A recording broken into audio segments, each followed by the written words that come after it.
Good evening, কেমন আছো বলো সবাই? আশা করি সকলেই ভালো আছো। আমি তো বেশ ভালো আছি। আর এখানে একটু বৃষ্টি হচ্ছে। আমি রয়েছি এখন বগুড়াতে। তো সেখানে কিন্তু ভালোই বৃষ্টি হচ্ছে। তোমাদের ওখানে কি বৃষ্টি হচ্ছে? আর যদি বৃষ্টি হয় তাহলে কিন্তু বেশ শান্তিতে ঘুমোতে পারবে। যা গরম পড়েছে বাপরে বাপ! আর এই গরম থেকে মুক্তির একটাই রাস্তা, বৃষ্টি। তাও আবার ওই ১ দিন ২ দিন, তার বেশি না কিন্তু। বৃষ্টি বেশি হলেও ভালো লাগে না, আবার গরম বেশি পড়লেও ভালো লাগে না, শীত বেশি হলেও ভালো লাগে না। আমাদের আসলে শান্তি কিসে আমরা নিজেরাই জানি না, তাই না?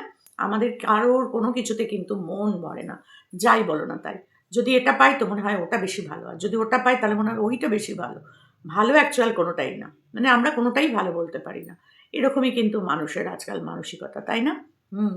তো চলো, কাকে নিয়ে বলতে এসেছি? অবশ্যই রোহনকে নিয়ে বলতে এসেছি, রিসানকে নিয়ে বলতে এসেছি, সাথে তো সোনামা আছেই আছে। তো সিরাজদৌল্লার জায়গাটা ঘুরতে গেছে, মানে হচ্ছে মুর্শিদাবাদ। মুর্শিদাবাদ হচ্ছে সিরাজদৌল্লার একদম খাস জায়গা। সেখানে ঘুরতে গেছে লিসানরা, বাসে করে গেছে এই গরমের মধ্যে। যাই হোক, ঘুরতে গেছে যখন, ঠান্ডা গরম যাই হোক, এনজয় তো করতেই হবে। আর যেসব জায়গাগুলো দেখতে হচ্ছে সবই রোদ্দুরের মধ্যে বেশ হেঁটে হেঁটে হেঁটে হেঁটে দেখতে হয়, প্রচুর হাঁটা। তো যাই হোক, সেগুলো নিয়ে ঘুরতে গেছে। আর ঘুরতে গিয়ে যেটা হচ্ছে সেটা হচ্ছে যে ওরা আম মনে হচ্ছে দেখে খুব টায়ার্ড হয়ে যাচ্ছে।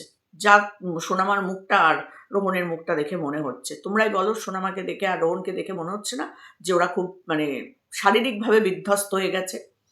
আর রোহনের কিছু কথা শুনে ভিডিও দেখতে, দেখতে আমি যা হেসেছি তোমাদেরকে কি বলবো। লাস্ট ভিডিওটা মানে যেটা আরকি ওরা সিরাজদৌল্লার আ কবরস্থান দেখতে গেছে। তো সেই কবরস্থান দেখতে গেলে দেখতে হবে হচ্ছে একটা নদী পার হতে হবে। তো সেই নদীটা মানে ওটা হচ্ছে গোলাপ খাস নাকি না গোলাপ বাগ নাকি যেন এরকম একটা ব্যাপার আছে ওইখানটা। তো আগে ওটা গোলাপের বাগান ছিল প্রচুর। বললাম না আমি ছোটবেলায় গেছি, গোলাপের বাগান আমার মনে আছে। তো সেইটা ওই নামটা দিয়ে বলা হতো। তো সেখানে হচ্ছে সিরাজদৌল্লার কবর। আর সিরাজদৌল্লা কোথায় নামাজ পড়তে আসতো, তারপরে হচ্ছে সুন্দর করে বেশ একটা সুইমিং পুলের মতন নাকি বাঁধানো রয়েছে ওই জায়গাটা দেখলাম, যেখানে সোনামা একটু নামার জন্য ইয়ে করছিল। তো সবকিছু দেখার পরেও না কোথাও যেন মনে হচ্ছে আরেকটু হলে ভালো হতো। আরেকটু বড় করে বললে ভালো করতো। যে আম গাইডকে নিয়ে এসেছিল, লাস্ট যে গাইডটা কিছু কথা বলছিল, আ তো আমার মনে হয় ওরকম একটা গাইডকে নিয়ে যদি ওরা ঘুরতো, আরেকটু করে ভালো করে আমাদেরকে বুঝিয়ে বলতো, তাহলে মনে হয় ব্যাপারটা আরো বেশি সুন্দর হতো। লিসানের কাছ থেকেই ভিডিও পাচ্ছি। অথচ রোহন কিন্তু ক্যামেরা খুলে ভিডিও কিন্তু রোহন করছে। কি অদ্ভুত, তাই না? রোহন ভিডিও করছে অথচ ভিডিও পোস্ট করছে না। যতবারই দেখছি ততবারই দেখছি রোহন কিন্তু এরকম করে ভিডিও করে যাচ্ছে। কিন্তু সে ভিডিও কোথায়?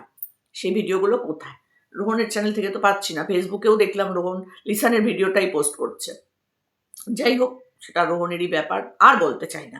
বারবার কাউকে কোনো কিছু বললে না সে খারাপ ভাববে। যে আমার ইচ্ছা আমি দেব কি দেব না। তোমার এত মাথা ব্যাথা কি? তার থেকে বাবা না বলাই ভালো। তো চলো, তো একটা কথা শুনে আমি যা হেসেছি সেটা নিয়েই মেইন তোমাদের বলতে এসেছি। আচ্ছা লিসানদা, নবাব থাকতো ওই পারে। ওনার রাজপ্রাসাদ ওই বাড়ি। রাজপ্রাসাদ হচ্ছে ওই বাড়ি, মানে ওই পারে। তো ওখান থেকে উনি এখানে আসতো নামাজ পড়তে? আমার যা হাসি পেয়েছে না। বলছে এই নৌকা করে এতটা রাস্তায় এসে তারপরে উনি এখানে নামাজ পড়তেন? মানে বারবার কথাটা বলেছে, বুঝলে? আমার মানে দারুণ হাসি পেয়েছে ওই কথাটা শুনে। অ্যাকচুয়াল তো নবাবের বাড়ি হচ্ছে এপারেই। ওপারের সাথে এপারের কোনো সম্পর্কই ছিল না। তাই না? ওটা তো ইংরেজদের বানানো। ওই যে হাজারদুয়ারি, ওই যে মিউজিয়াম, ওগুলো তো পরে হয়েছে। মিউজিয়ামটা তো পরে হয়েছে। আগে তো ওগুলো সব ইংরেজদের বানানো জিনিস ছিল। তাই না? ওই হাজারদুয়ারিটাও ইংরেজদের বানানো ছিল। আর এই পাশে ছিল, এই নদীটার ওই পারে ছিল সিরাজদৌল্লার আসল বাড়ি, জন্মস্থান, সবকিছু ওইখানেই। তো যাই হোক, এপার আর ওপার, এই তো মাঝখানে একটা ছোট্ট নদী, বুঝতেই পারছো। তো সেই নদীটা পার হয়ে যেতে হবে ওই পারে। আর ওই পারেই হচ্ছে ওনার সমস্ত কিছু। তো এইটা শুনে আমার এত হাসি পাচ্ছিল কি বলবো। তো যে গাইড ছিল তাকেও পর্যন্ত রোহন বলল, আচ্ছা উনি কি ওই পার থেকে এই পারে আসতো? ওনার রাজপ্রাসাদ ওখানে, ওই যে হাওয়া মহল এ কি আরে হাজারদুয়ারি ওইখানে, অথচ ওনার বাড়ি এখানে। কি ব্যাপারটা ঠিক বুঝতে পারছে না। তো যাই হোক, ভদ্রলোক কিন্তু বেশ ভালো করেই বুঝিয়ে দিয়েছে। ওনার সবকিছু, সিরাজদৌল্লার সবকিছুই ছিল এইখানটায়, এই পারে। ওনার জন্ম বিহারে। তো এটা অনেকেই হয়তো জানে না, আমিও ভুলে গেছিলাম। সত্যি করে আমারও মনে ছিল না। তো অনেকেই জানে না। যে সিরাজদৌল্লা কোথায় জন্মেছে। উনি জন্মেছিলেন বিহারে, আর সেখান থেকে পরবর্তীকালে ওখানে গিয়ে উনি তার সাম্রাজ্য বিস্তার করেছিল আর কি। মানে তার মধ্যে গুলি গোলা, বন্দুক, ঝগড়াঝাটি, অশান্তি, যুদ্ধ সব কিছু হয়েছিল, তাই না? তো সব মিলিয়ে আমাদের মুর্শিদাবাদ ট্যুর কিন্তু বেশ ভালোভাবে দেখিয়েছে লিসান। কিন্তু আরো বড় বড় করে যদি প্রত্যেকটা জিনিসের ব্যাখ্যাগুলো দিত, তাহলে আমার কাছে আরো ভালো লাগতো, বিশ্বাস করো। তারপরে হচ্ছে সোনামার। সোনামার কান্নাটা আমার একদম ভালো লাগেনি, কারণ সোনামার শরীর পারমিট করছে না বলেই কিন্তু সোনামা এরকম ঘ্যান ঘ্যান করছে। একে তো এইরকম গরম, তার মধ্যে এই রোদ্দুরের মধ্যে ওইরকম করে ঘোরা, সবকিছু মিলিয়ে কোনো মানুষেরই মানে মন মেজাজ ঠিক থাকবে না। বাচ্চা তো, ওর আরোই ভালো লাগছিল না। না হলে সোনামা কিন্তু যখন আমি গেছি প্রথমবার, তখন কিন্তু ও প্রথমবার, আমি কেন, যে কেউ দেখতে এসেছে এতদিন পর্যন্ত, সোনামা কিন্তু সবার কোলে গেছে, সবার কাছে এসে দাঁড়িয়েছে, সব কিছুতেই কিন্তু এনজয় করেছে, তাই না? কিন্তু এই ফার্স্ট দেখলাম সোনামা এরকম কাঁদছে। আর একটা দেখতাম যে রোহনের বন্ধুদের কাছে গেলে ও কিন্তু কাঁদতো, এটাও দেখেছি যে ও যেতে চাইতো না, ও কথা বলতে চাইতো না, ক্যামেরার দিকে মুখ তাকাতো না, এটাও কিন্তু ও করতো। তো জানি না, ওর হয়তো কিছু কিছু মানুষকে ভালো লাগে না, তাই জন্যই হয়তো এরকম করেছে। আর তাছাড়া শরীরেরও একটা ব্যাপার থাকে, এত ঘোরাঘুরি করছে, তারপরে একটা অচেনা মানুষের কাছে গেছে। কিন্তু ওনারা খুব ভালোবাসে সোনামাকে। তো ওই কান্নাটা ভালো লাগেনি, রোহনের মুখ চোখ ভালো লাগেনি। যেটা ভালো লাগেনি সেটা বলে দিলাম। আর লিসানকে তো ভিডিও তো ভালো লাগেই, সেখানে তো আলাদা করে আর কিছু বলার নেই। লিসান প্রত্যেকটা ভিডিও সুন্দর করে দিয়েছে, কিন্তু রোহনের কাছ থেকে কোনো ভিডিও না। মুখটাই বেঁকে যাচ্ছে আমার রোহনের কথা বললে পরেই, যে কেন রোহন ভিডিও করছে অথচ ভিডিও দিচ্ছে না। রোহনের ফোন খারাপ আমি শুনেছি, কিন্তু তাও সে তো ভিডিও করছে, ক্যামেরায় তো তাকে দেখা যাচ্ছে যে সে চারিদিকে সব কিছুরই ভিডিও করছে। কিন্তু সেটা কই, কাশ্মীরের কোনো ভিডিও কিন্তু আমরা দেখতে পাইনি। পেয়েছি বলো?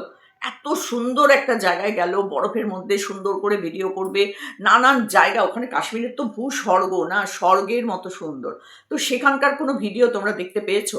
অথচ রোহন কিন্তু কাশ্মীর ঘুরে এলো, বরফের মধ্যে কটা শর্টস দেখতে পেয়েছি।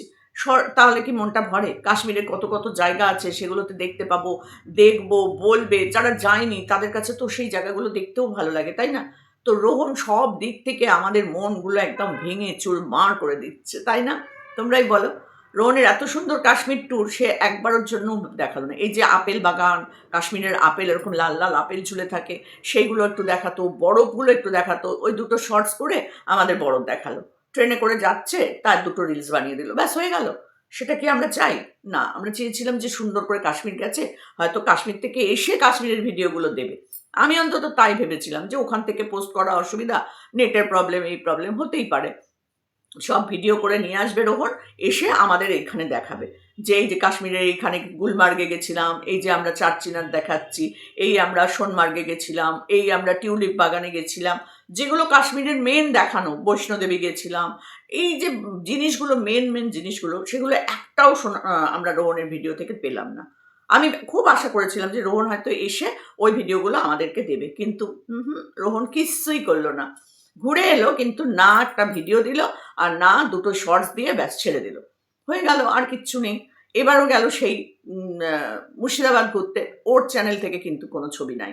তা আমরা আর কি করব বলো? রোহনের চ্যানেলটা আমরা ভুলে যাব, আমরা শুধু লিসানের চ্যানেলটাই দেখব, এছাড়া তো উপায় নেই। আর একটা কথা ভালোভাবে বলি, এটা তো হয়ে গেল রোহনের ওপর একটু রাগ অভিমানের কথা। তো ভিডিও দিলে তো অবশ্যই দেখবো, রোহনকে যেহেতু ভালোবাসি, সব মিলিয়েই ভালোবাসতে হয়, তাই না? কিন্তু এটা একটু অভিমান আমাদের প্রত্যেকের, যে রোহনের চ্যানেল থেকে আমরা কোনো ভিডিও কেন পাই না।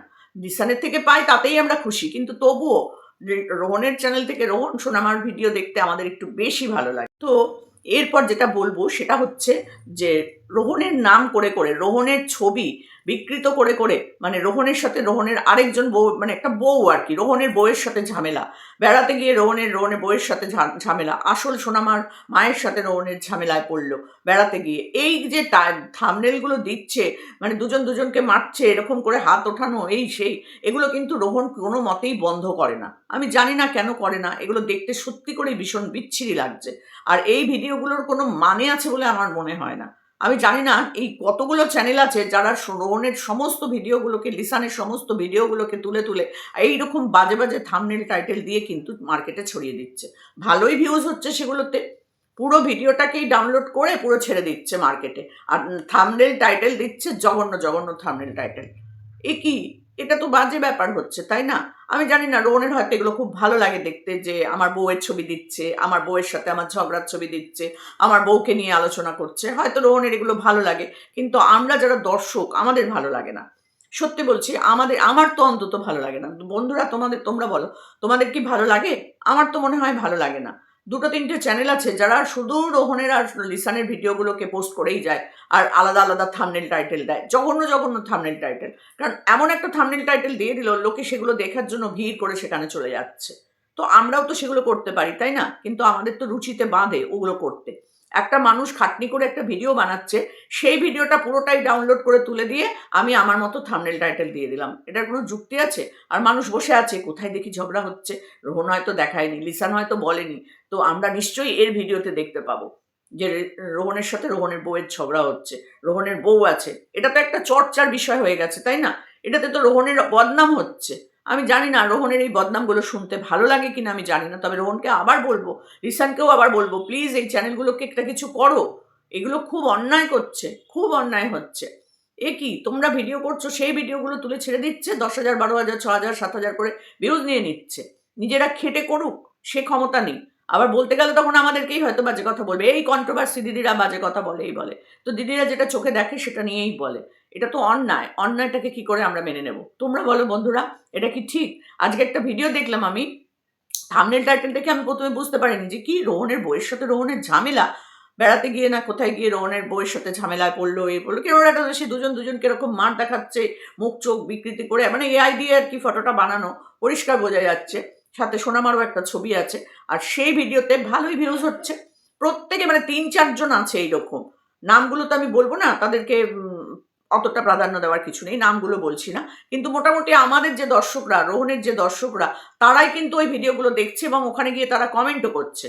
কিন্তু তাদের এটা বোঝা উচিত যেগুলো তারা ফেক আইডি নিয়ে বানাচ্ছে। আমি প্রত্যেকটা দর্শককে অনুরোধ করব যে লিসানের চ্যানেলের ভিডিও, রোহনের চ্যানেলের ভিডিও আপনারা লিসান আর রোহনের চ্যানেল থেকেই দেখুন, আদার্স কারোর থেকে দেখতে হবে না। আর আমরা যারা রোহন লিসানকে নিয়ে ভিডিও করি, আমরা তো ভিডিও টু ভিডিও করি, আমাদের ভিডিওতে রোহন লিসানের কোনো ভিডিও ফুটেজ থাকে না, তাই না? আমরা ওদেরটা দেখে ভিডিও টু ভিডিও করি, সমালোচনামূলক ভিডিও করি। কিন্তু ওরা যেটা করছে, ওরা লিসানের ভিডিওটাকে তুলে নিয়ে ডাউনলোড করে পুরোপুরি ছেড়ে দিচ্ছে। তাতে লিসান যে কষ্ট করে সারাদিন রোদ্দুরের মধ্যে ঘুরে ঘুরে ভিডিওটা করছে, লিসানের ভিডিওতে অত ভিউজ হচ্ছে না।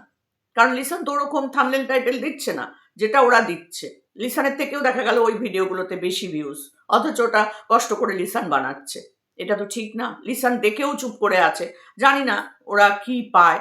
আর ওদের খুব প্রিয় মানুষরা হয়তো এই ভিডিওগুলো করে। তবে আমার যদি কোনো কেউ ওরকম করতো, আমি কিন্তু বারণ করতাম যে না, এটা করা যাবে না। কারণ কষ্ট তো আমার হচ্ছে মেন, তোমার তো কোনো কষ্ট হচ্ছে না, তুমি বসে থেকে ডাউনলোড করছো, ভিডিওটাকে তুলে দিয়ে দিচ্ছ। কিন্তু আমি তো সারাদিন এটার পেছনে খাটছি, তাই না? আমি ভিডিও করছি রোদ্দুরে ঘুরে ঘুরে, আমি এডিট করছি, তারপর সমস্ত কিছু করে তারপর সেটা পোস্ট করছি। তো আমার যদি 2,000, 5,000 ভিউজ হয়, তোমার 7,000 ভিউজ হচ্ছে, না খেটে না কিছু করে, চুরি করে। তাহলে আমি সেটা চোরকে আমি প্রাধান্য দেবো কেন? কিন্তু রোহন আর লিসান কিন্তু চোরকে প্রাধান্য দিচ্ছে, যেটা আমার একদমই ভালো লাগছে না। আমার কেন, তোমাদেরও কি ভালো লাগছে? তোমরা কি দেখছো সেটা? যদি দেখো তাহলে কিন্তু তোমরা প্রতিবাদ করো। সব থেকে বড় কথা, রোহন লিসানের কানে চোখে যেন এটা ঢোকে যে এটা অন্যায় হচ্ছে। ওরা সবকিছুই ছেড়ে দেয়, সবকিছু যখন একটা বড় পর্যায়ে গিয়ে পড়ে তখন গিয়ে এসে এটা বলে। কিন্তু এটা ঠিক না, প্রথমেই বন্ধ করতে হবে। আজকে বহু মাস ধরে দেখছি ওই 3-4টে চ্যানেল কিন্তু কন্টিনিউ রোহন আর লিসানের ভিডিওগুলোকে তুলে তুলে তুলে তুলে ছেড়ে দিচ্ছে। খানিকটা করে পার্ট তুলছে, পুরো ভিডিওটা না, খানিকটা করে পার্ট তুলছে, তুলে সেই ভিডিওটাকে ছেড়ে দিচ্ছে। আমি জানি না, ওদের হয়তো সেটাতে প্রশ্রয় আছে। আমার ভালো লাগছে না দেখতে, কারণ থাম্বনেল টাইটেলগুলো খুব বাজে দিচ্ছে। তো তোমাদের দৃষ্টি আকর্ষণ করার জন্যই এই ভিডিওটা করলাম। আমি টাইটেলটাও সেটাই লিখবো যে আমার মনে হয় রোহন লিসানের মদতেই ওরা এই ভিডিওগুলো করছে। তো এখন জানি না ওরা সেটা করাচ্ছে কিনা, যে তোমরাও করো, তো করতেই পারে। তো চলো, এটুকুই বলার ছিল। ভালো লাগলো ভিডিওগুলো। আমরা ঘরে বসে বসে আবার মুর্শিদাবাদ ঘুরলাম। যারা দেখেনি, ইন্ডিয়ার বাইরে যারা থাকে, তারা সুন্দর করে বসে বসে মুর্শিদাবাদ ঘুরে নিল, সুন্দর করে সব জায়গাগুলো দেখলাম। সিরাজদৌল্লার কবর থেকে আরম্ভ করে, মীর জাফরের পুরো পরিবারের কবর থেকে আরম্ভ করে সব কিছু দেখলাম। তার সাথে হাজারদুয়ারি, তার সাথে সব কিছু যা যা দেখানোর ছিল সব কিছু দেখেছি। খুব ভালো লেগেছে। লিসান খুব মানে ভালো একজন মানুষ, সেটাও আমরা জানি। তো লিসান সুন্দর করে আমাদের দেখিয়েছে, তার জন্য লিসানকে অনেক ধন্যবাদ, অনেক ধন্যবাদ। চলো,